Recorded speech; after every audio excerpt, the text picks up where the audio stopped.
Kadislarni tarvuzli xvachesini tayyorlab, bugun Kadis xolam bilan uchrashuvda qanaqa gaplar bo'lganini aytib beraman. Ketdik.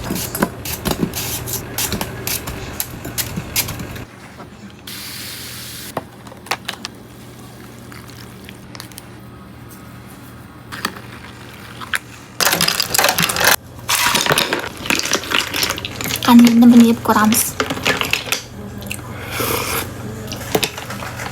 Oddiy tarvuzdan qilsa ham juda ham zo'r chiqadi.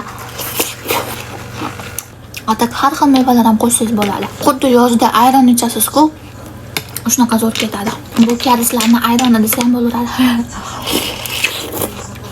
Kadis xolamni uyga chiqib go'shtxo'rlik qildik. Kadis xolam meni go'sht bilan boqishni yaxshi ko'radi. Bilmayman nimaga.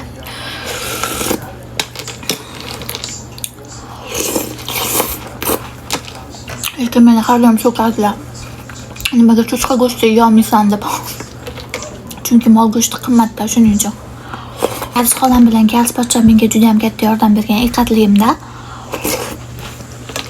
Balinsaga borib kelishardi. Keyin u bu narsa, u bu meva yegim kelganida Kadis pochcham o'zini marketidan olib kelib berardi. O'zi hozir ham olib kelib beradi, faqat qaynonam so'rasa agar.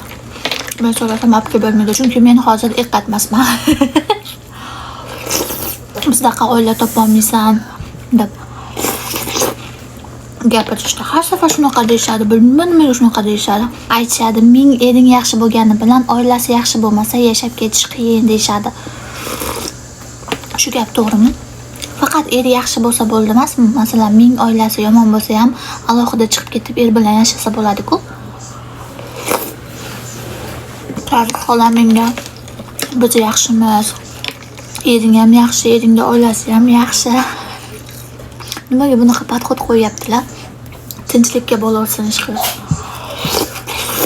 Xuddi shu retsept orqali tayyorlab yeb ko'ringlar, bu juda ham mazali.